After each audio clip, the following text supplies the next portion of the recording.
ce n'est pas parce qu'on est parent solo qu'on ne peut pas s'offrir un chez-soi. Dans cet épisode, je vous donne tous les conseils pour vous lancer dans cette belle aventure.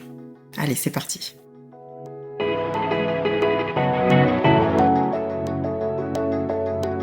J'ai toujours pensé que l'entrepreneuriat était un véritable voyage initiatique. Une sorte de quête où nous faisons face à nos peurs, nos croyances, nos désirs et surtout notre vérité. Humanitaire, investisseuse immobilier et aujourd'hui podcasteuse, j'aimerais te guider à travers les méandres de mon voyage entrepreneurial, mais aussi ceux de mes invités. Mon objectif ? T'apporter de la clarté lorsque le doute t'assaille. T'aider à ouvrir le champ des possibles quand tu as la sensation de stagner. Te redonner de la motivation et des stratégies pour surmonter tes blocages. Ma vision, que notre histoire soit au service de notre réussite. Je m'appelle Jade et je te souhaite la bienvenue dans le podcast Realty Mum.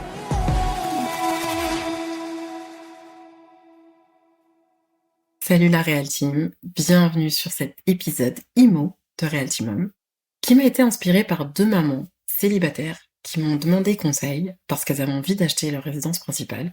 Du coup, je me suis dit, j'allais en faire un épisode de podcast. Alors, pour info, pendant tout l'épisode, quand je dirais RP, ça voudra dire résidence principale. Cherchez pas, c'est comme ça. Comme d'habitude, on va prendre notre petite dose de bienveillance et je vais commencer par vous dire que mener ce projet seul, ça paraît complexe. Ça paraît complexe et ça l'est en soi. Parce que il faut gérer son temps entre le quotidien et les visites. En plus, parfois, on a peur des travaux, on a peur des vices cachés. On n'est pas toujours bien vu auprès des banques parce que, on a 1, 2, 3 enfants à charge et qu'on n'a qu'un seul salaire. Nos proches ont peur pour nous, donc parfois, ils nous refilent leurs angoisses dès qu'on leur parle du projet. On a peur de se tromper parce qu'en plus, on a cette responsabilité de se dire, mais en fait, je suis seule à m'occuper de mes enfants, s'il y a un problème, si je ne rembourse pas, si. Voilà, on a vite fait d'imaginer ces enfants en famille d'accueil et nous en prison parce qu'on n'a pas payé notre prêt. Bref, c'est n'importe quoi, mais voilà, vous voyez où je veux en venir. Donc, tout ça, c'est forcément extrêmement challengeant. Et je te rassure, ça l'est pour les couples, avec ou sans enfant. C'est challengeant pour tout le monde. Donc déjà, on arrête de se culpabiliser. Et crois-moi, en étant parent isolé, en étant parent seul, tu n'imagines pas les ressources personnelles insoupçonnées que tu as en toi et que tu développes chaque jour. Parce que tous les jours, tu relèves le défi d'élever un enfant seul. Donc garde ça bien dans un coin de ta tête, bien au chaud. Pour que l'épisode soit efficace et que ce soit facile à appréhender, il y a 3 gros points importants pour préparer son projet. 3 points essentiels. Le premier point, c'est le budget. Le second, c'est ton cahier des charges. Et enfin, ton étude de marché. Allez, c'est parti. On commence par ton budget. Alors, établir ton budget. Établir ton budget, ça va consister à aller voir ta banque, tes banques, ou un courtier en prêt immobilier. Ça va t'aider à avoir tout simplement le montant maximum que tu peux emprunter. Alors déjà, je profite pour marquer un point. N'emprunte pas au maximum. Tu n'as pas besoin d'exploiter toute ta capacité d'emprunt pour un achat de résidence principale. On ne sait jamais ce que tu peux avoir envie de faire par la suite. Bref, je ferme la parenthèse. Et à côté de ça, tu vas aussi profiter pour leur demander, que ce soit la banque ou le courtier, à quelles aides tu peux avoir droit. Je te conseille, pour ces derniers éléments, fais-le toi-même, fais tes propres recherches parce que, en vrai, les banques, elles aiment pas forcément les prêts conventionnés, même si elles sont un peu obligées d'en faire. C'est pas là où elles sont le mieux rémunérées, donc spontanément, c'est pas la banquière qui va t'en parler. Le courtier, ça va lui rajouter du travail, donc en fait, parfois, il a pas forcément envie de te les conseiller, donc le mieux, c'est que tu fasses tes propres recherches. Pour t'en citer pêle-mêle, tu vas avoir le prêt accession d'Action Logement, tu vas avoir le prêt d'accession sociale, le PASS, le prêt conventionné, le prêt à taux zéro, le prêt épargne logement qui va être relié à ton PEL, à ton plan épargne logement. Donc c'est un produit que tu peux souscrire en banque. Donc c'est en quelque sorte, c'est une épargne que tu crées pour acheter ta résidence principale et ce produit-là va te donner accès à un prêt un peu favorisé dans la banque, on va dire ça comme ça. Tu as aussi le prêt social location accession. Donc en fait, ce sont des prêts qui sont censés faciliter l'accession à la propriété.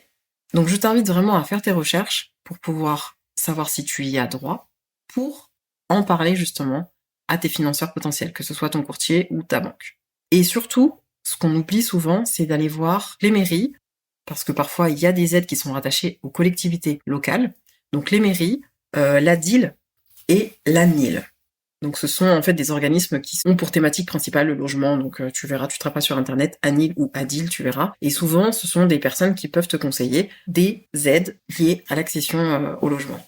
Une autre source d'information qu'on oublie, c'est ton employeur. En fait, quand ton employeur cotise à Action Logement, donc anciennement 1% patronal, tu passes par les ressources humaines pour accéder notamment aux prêts accession d'Action Logement.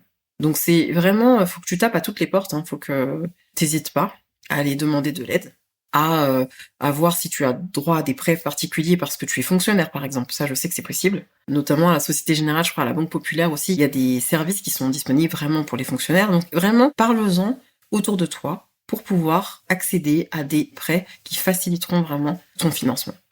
Le deuxième élément concernant ton budget, c'est qu'il va falloir revoir tes finances personnelles.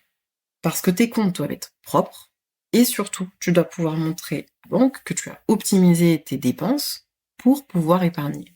En fait, il va falloir que tu montres à la banque que, même si tu ne roules pas sur l'or, tu sais gérer tes comptes, donc pas d'incident de paiement, pas d'utilisation de découvert au-delà de ce qui est autorisé, et surtout, tu arrives à mettre de l'argent de côté. Même si c'est 100 euros, même si c'est 150 euros tous les mois, t'arrives à les mettre de côté. Ça va rassurer la banque.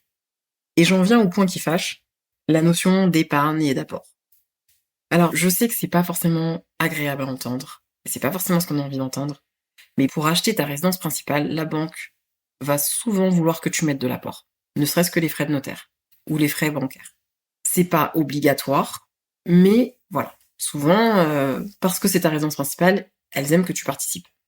Au-delà de ça, moi, ce que je te conseille, c'est d'avoir une épargne parce qu'on sait jamais, en fait. À partir du moment où tu deviens propriétaire, tu vas ou faire partie d'une copropriété, ou si tu achètes une maison, tu vas avoir vraiment la responsabilité de tout le bâtiment. Donc en fait, on ne sait jamais ce qui peut arriver.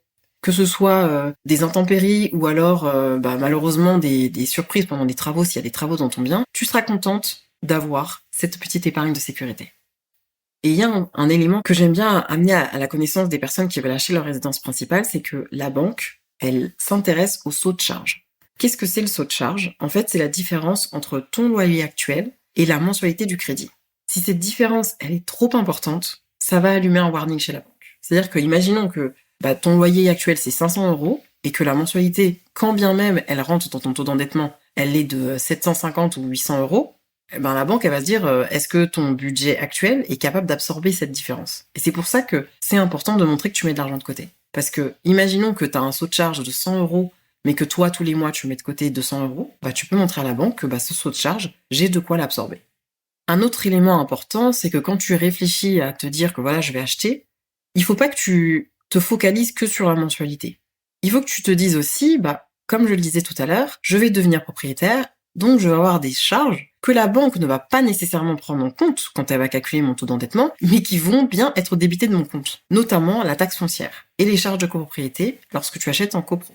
Donc toi, quand tu vas réfléchir à acheter, il faut que tu puisses établir un prévisionnel, entre guillemets, de ton budget en disant, si j'achète ce bien, je vais avoir tant de mensualités. Bon, ça, tu trouves des simulateurs très facilement, notamment sur Meilleur Taux. Je vais avoir une mensualité à hauteur de temps. Je vais avoir une taxe foncière qui va être mensualisée sur 10 mois à hauteur de temps. Et je vais avoir éventuellement des charges de copro qui seront à payer tous les trimestres. Et c'est ce calcul-là que tu vas faire en disant, est-ce que moi, là, avec mon budget actuel, je peux assumer ce nouveau budget ? Et il faut aussi ne pas oublier l'électricité, par exemple. Quand tu vas augmenter ta surface d'habitation, l'électricité va augmenter aussi. Si par exemple tu avais le chauffage dans les charges de copro parce que tu es locataire, là c'est toi qui vas devoir les payer, et notamment tu vas avoir aussi par exemple l'entretien d'une chaudière si tu es au gaz. Donc en fait il y a plein de petits frais cachés que tu vas devoir aller rechercher pour vraiment te conforter sur ton budget et te dire, et en fait ça te rassurera aussi, tu vois, tu pourras dire en fait je gère parce que là actuellement j'ai tant de dépenses, et si je me projette dans ce bien, j'aurai tant de dépenses, et ça colle, ça rentre dans mon budget. Donc c'est aussi positif pour toi de te confirmer le fait que tu as pensé à toutes les dépenses annexes et que tu peux les gérer. Et quand tu vas t'intéresser à ton budget personnel pour essayer vraiment de l'optimiser et de montrer patte blanche à la banque, c'est important, je pense, mais de toute façon c'est important vraiment quand on est seul, en fait quand on vit sur un seul salaire, c'est d'avoir une épargne de sécurité. Pour moi, une épargne de sécurité, c'est d'avoir 3 mois de charges de côté. Et quand je dis charges, je parle des charges réelles. Ça veut dire qu'en gros, il faut que tu te dises, Si demain là, j'arrête de travailler, ou si demain pour une raison ou pour une autre, je ne travaille pas, je n'ai pas de salaire qui rentre, il faut que je puisse tenir 3 mois. Le temps d'aller voir Pôle emploi, le temps d'aller demander le RSA, etc. En fait, en gros, il faut que tu puisses vivre sur cette épargne pendant 3 mois. Donc toutes tes dépenses habituelles, donc je dis habituelles mais surtout essentielles, doivent pouvoir être absorbées par cette épargne pendant 3 mois. Donc ça, c'est ton épargne de sécurité. Donc c'est toujours bien d'en avoir une. Elle te permet bien sûr de voir venir si tu as vraiment un souci au niveau de ton salaire. Et derrière, elle te permettra aussi de pallier les imprévus, genre des pannes de voiture, des pannes de machine à laver, enfin voilà. Tu vois, c'est important d'avoir cette épargne de sécurité. Bon, c'était une petite parenthèse. On passe maintenant à ton cahier des charges. Alors, ton cahier des charges, c'est un peu ta liste au Père Noël. C'est un document que tu vas rédiger pour pouvoir regrouper tout ce que tu cherches dans le logement en question. Tout ta liste de souhaits en fait. Je sais pas si vous regardez vous aussi Recherche appartement ou Recherche maison, je sais plus comment ça s'appelle, cette émission de Stéphane Plaza. Il y a toujours un moment au départ où il leur demande c'est quoi vos critères, qu'est-ce que vous voulez dedans, patati patata, il leur ouvre un plan, etc. En fait, ça, il faut que tu le fasses aussi. Donc, tu vas penser à ton quotidien. Et tu vas penser à ton quotidien de parent solo. Ça veut dire que, éventuellement, si tu as une voiture et que tu as besoin de te garer, tu vas penser parking ou garage. Tu vas penser en fonction de l'âge de tes enfants, est-ce que tu veux une maison ou un appartement? Est-ce que tu veux un étage ou pas? S'il y a des étages, tu vas te dire, attends, faut que je fasse attention, est-ce qu'il y aura des toilettes à tous les niveaux? Ou la possibilité de créer des toilettes à chaque niveau. Tu vas réfléchir en termes de surface minimum et maximum, en lien à ton budget que tu auras déjà défini à la partie d'avant, à l'étape d'avant. Et quand je dis surface minimum, forcément surface minimum c'est pour ton confort, mais surface maximum aussi parce que derrière, s'il faut des travaux, il faut que tu puisses absorber les travaux dans ton prêt, dans ton enveloppe. Et moi personnellement, je te conseille d'avoir des travaux, mais je t'en parlerai après. Mais il faut que tu penses aussi consommation d'énergie. Il faut pas que tu te retrouves avec 150 mètres carrés parce que tu le peux, parce que tu le vaux bien, mais que derrière, t'aies une conso d'énergie qui t'épuise tout ton budget. Si par exemple tu t'orientes sur des appartements, quel étage maximum tu veux? Est-ce que tu veux un ascenseur? Est-ce que tu veux pas d'ascenseur? Si pas d'ascenseur, maximum tu vas jusqu'à quel étage? Quelle est la proximité maximum que tu veux par rapport aux points essentiels comme les écoles, les activités physiques de tes enfants, les activités sportives, culturelles, etc. Donc en fait, ton cahier des charges, il va être séquencé en 3 parties. D'abord le bien, comme on l'a décrit avant, t'essaies de répondre aux questions qu'on a évoquées avant. Ensuite, sa localisation. Quelle est la distance, toi, par rapport à ton travail aussi, j'allais oublier. Parce que quand même, t'es la première pourvoyeur de salaire dans ta famille, donc en fait, il faut que ce soit confortable pour toi d'aller au travail.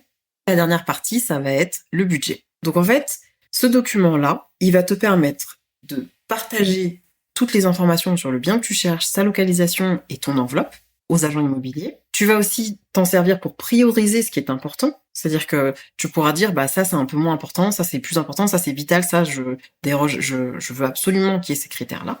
Et en fait, ce document-là, tu vas aussi y ajouter tes coordonnées, et c'est un document que tu vas pouvoir donner aux agents immobiliers et aux agences que tu vas croiser pendant ta recherche. Et régulièrement, de temps en temps, tous les 15 jours, ou peut-être une fois par mois, ça va dépendre du contact que tu auras eu avec les agents immobiliers, tu vas les rappeler. Un peu comme quand tu cherches un bien pour investir, c'est un peu le même principe. Mais disons que les agents immobiliers, quand c'est pour les résidences principales, en général ils sont plus au taquet parce que les gens ont hâte de déménager, ils sont pressés, donc il y a un peu plus d'affect, donc en général ils sont quand même beaucoup plus stimulés par une recherche de résidence principale que par une recherche de biens pour investir. Et surtout quand tu fais ta liste au Père Noël ou au fur et à mesure quand tu feras tes visites, ne te décourage pas si tous tes critères ne sont pas réunis. Et pourquoi je te dis de prioriser? Parce que au final, c'est pas la seule résidence principale que tu vas acheter. C'est la première, c'est tout. Donc elle a pas besoin de cocher tes critères projetés sur 20 ans, tu vois. Si par exemple, je sais pas, t'as un enfant à bas âge pour l'instant, et que t'as pas forcément nécessairement besoin d'un jardin, dans un premier temps, si le budget n'y est pas, prends juste un appart avec une terrasse ou un balcon. Et puis ensuite, quand tu revendras celle-ci, là, peut-être que cette fois-ci, tu penseras à un jardin. Et ainsi de suite. Pareil par rapport aux activités, si ton enfant, pour l'instant, dans les 5 prochaines années, il n'a pas accès à un théâtre, par exemple, en fait, c'est pas grave. À moins que toi, t'aies envie d'aller au théâtre. Ce que je veux dire par là, c'est que ne te projette pas trop loin quand tu fais ta liste au Père Noël, parce que ce n'est pas la seule résidence principale que tu achèteras. Tu la revendras et t'en rachèteras une autre et tu bougeras et tes projets changeront. Enfin bref, voilà. C'était ça que je voulais dire. Donc, on se met pas trop la pression et on fait pas une liste non comme le bras. On parlait tout à l'heure dans le cahier des charges de la localisation. Et bien justement, cette localisation-là, elle va être importante quand tu vas faire ton étude de marché. J'ai presque envie de dire que tu dois faire ton étude de marché avant de compléter ton cahier des charges. Parce que c'est à ce moment-là qu'il peut y avoir des incompatibilités, on va dire. Des incompatibilités entre où tu veux acheter et ton budget, par exemple. Ou des incompatibilités entre ce que tu cherches à acheter et la localisation. Donc, ces 3 étapes-là, finalement, je te les ai séquencées, mais t'as presque besoin de les faire un peu en parallèle. Donc, dans ton étude de marché, tu vas cibler un secteur d'abord par rapport à tes intérêts personnels. Donc, comme je disais, le temps de trajet, par rapport au travail, éventuellement par rapport à l'autre personne qui a besoin de voir les enfants. Tu vas l'adapter à ton mode de garde. Est-ce que tu vas avoir besoin d'une nounou, d'une crèche, en bref. Tu vas vraiment te concentrer d'abord sur tes besoins. Ce qui compte pour toi, pour tes proches et pour tes enfants. Puis ensuite, tu vas voir si tu trouves chaussure à ton pied par rapport à ton budget. Et donc, l'exercice pour faire ça va être, c'est pas très compliqué, tu verras, c'est d'aller sur Meilleur Agent. D'accord. Imaginons que tu as ton budget c'est 250 000 euros. Tu vas sur Meilleur Agent, tu auras fait ta liste des villes qui t'intéressaient, tu prends la ville en question, tu vas sur la carte des prix de l'immobilier en France et tu vas taper le nom de ta ville. Ça va te donner un prix au mètre carré à l'achat pour des maisons et pour des appartements. Et donc en fait, tu vas regarder en fonction de ton budget, quelle surface maximum tu peux acheter en moyenne dans le secteur. Et donc si ça colle à ce que tu veux, à ce moment-là, tu vas te dire, ok, cette ville, je peux continuer à prospecter là-bas parce que ça correspond à mon budget et aux surfaces que je cherche en l'occurrence. Comment tu vas faire ce calcul pour être sûr de ne rien laisser passer? C'est que tu vas prendre dans ton budget, à l'intérieur de ton budget, il va éventuellement avoir les frais bancaires et les frais de notaire. D'accord? Ton enveloppe globale, normalement, quand tu vas la faire avec le courtier et le banquier, ils vont vraiment te dire, voilà, c'est l'enveloppe globale. La banquière va te dire que, elle compte pas les frais de notaire, ça, il y a de fortes chances pour ça. Mais donc, en fonction de est-ce que tu inclus ou pas les frais de notaire dans le budget, forcément, ça va ajuster ta surface achetable, on va dire. Et si t'en viens à te rendre compte que il n'y a pas d'adéquation entre ton budget et les surfaces que tu veux acheter, ou le type de bien que tu veux acheter, t'as 2 solutions. C'est soit tu vas viser des biens, tu vas rester dans le secteur en question, mais tu vas viser des biens avec travaux, parce que tu vas pouvoir négocier, ou alors, tu changes de ville. Tu la barres de ta liste et tu vas voir une autre ville. Je parlais tout à l'heure de ne pas avoir peur des travaux, et surtout, de penser aux travaux quand on cherche une certaine surface d'habitation. Moi, je vous conseille de faire des travaux, pourquoi? Ok, vous achetez votre résidence principale. Vous avez l'impression que voilà, c'est pas un investissement. Vous avez l'impression que voilà, c'est juste vous achetez votre maison pour vous sentir bien, etc., etc. Mais à mes yeux, pour moi, la résidence principale, c'est une forme d'investissement. Il faut pouvoir l'acheter intelligemment. Parce que si vous achetez une résidence principale qui prend de la valeur, derrière, vous allez pouvoir vous racheter quelque chose d'encore plus beau la fois d'après. Et il n'y a pas 20 000 solutions pour créer de la valeur quand on fait de l'immobilier, c'est de faire des travaux. C'est d'améliorer en fait le bien existant, de l'optimiser. Je vous dis pas d'aller acheter une ruine, c'est pas ce que je dis, mais n'ayez pas peur d'une maison un peu dans son jus. Ok. N'ayez pas peur d'une maison avec du papier peint jusqu'au plafond, ou alors avec une moquette dégueulasse, ou alors avec une cuisine des temps anciens, couleur crème brûlée. Franchement, ayez pas peur d'une salle de bain couleur pistache. Vraiment, ce que je veux dire par là, c'est que rafraîchir une pièce, la personnaliser, franchement, c'est, je dirais pas à la portée de tous, mais maintenant, entre les DIY qu'on trouve sur Internet, entre tous les sites de jobbers, il y a 1 milliard de façons d'optimiser son coût des travaux, et donc ça ne doit pas vous faire peur. Je vais pas vous déconseiller parce que les gens ne vont pas aimer, mais franchement, aller acheter un truc tout neuf parce que vous avez peur des travaux, c'est pas la meilleure solution. Parce que déjà, vous allez acheter très cher au prix au mètre carré, et quand vous allez vouloir revendre, vous n'allez pas forcément gagner énormément. Entre les frais annexes et le bien, vous n'allez pas forcément faire de plus-value. Et au-delà de ça, c'est que neuf ne veut pas forcément dire sans vice, sans problème. Bien au contraire, ça ne veut rien dire. Il se peut aussi que vous ayez des vices cachés et des défauts dans un bien qui est censé être neuf. Et quand je vous parle de plus-value et du montant que vous pouvez gagner à la revente, vous pouvez l'anticiper. Vous pouvez aussi l'anticiper pour les plus déter, au moment où vous faites votre étude de marché pour trouver la ville qui correspond à votre budget et à vos critères, vous pouvez regarder le prix de l'évolution du prix au mètre carré. C'est disponible sur le site de Meilleur Agent. Et donc là, vous pourrez vous dire, dans cette ville, le prix au mètre carré a toujours augmenté sur les 15-20 dernières années, ça a pris tant, donc en fait, si j'achète, je sais que dans X années, je vais pouvoir revendre avec X% de plus-value. Ça, c'est pour les plus déter, et pour ceux qui ont un peu la fibre investisseur immo. Et si toi aussi, t'as vraiment envie de te lancer dans cet achat de résidence principale, que c'est un peu ton objectif de vie, écoute, n'hésite pas à réserver un créneau avec moi. On va faire un peu le point sur ton projet. Déjà, je sais que je voulais vous laisser à disposition des ressources à télécharger comme un modèle de cahier des charges, une sorte de plan d'action pour pouvoir faire une étude de marché. Voilà, je vais vous laisser ça à disposition et n'hésitez pas à venir me voir si vous avez besoin d'être accompagné pour ce projet, parce que franchement, je pense que avec un peu d'information, avec un peu de connaissances, il y a vraiment moyen d'acheter sa résidence principale et de faire une très belle opération. Et voilà, on arrive à la fin de l'épisode. J'espère vraiment qu'il t'aura aidé à te projeter sereinement en fait dans ton projet d'achat de résidence principale. Je te résume les points essentiels. Fixe-toi un budget en tenant bien compte du saut de charge et de toutes les charges réelles que tu vas avoir une fois que tu seras propriétaire. Établis un cahier des charges sur lequel tu as priorisé tes critères de recherche et bien sûr fais preuve de souplesse. Ce n'est pas la seule résidence principale que tu achèteras de toute ta vie. Et enfin, étudie le marché immobilier des secteurs qui t'intéressent. Comme je l'ai fait pour les 2 mamans dont je te parlais au début de l'épisode, si tu as besoin d'accompagnement ou de faire le point sur ton projet IMO, n'hésite pas à réserver ton speed coaching gratuit avec moi et on fera le point ensemble. Pour celles et ceux qui veulent aller plus loin, je vous renvoie aux épisodes de toute la saison 1 sur la recherche, les travaux et la stratégie IMO. Ça vous aidera aussi mieux cerner votre projet immobilier, même si c'est pour une résidence principale et pas pour un investissement. Si tu juges l'épisode utile et qui peut servir à d'autres personnes, n'hésite pas à le partager et surtout à lui donner 5 étoiles. Abonne-toi à mon podcast ou retrouve-moi sur Instagram pour plus de conseils IMO, plus de conseils en dev perso et surtout plus de Realty Mom. Merci pour votre temps et votre écoute. Je vous souhaite une excellente fin de semaine et je vous dis à très vite sur Realty Mom.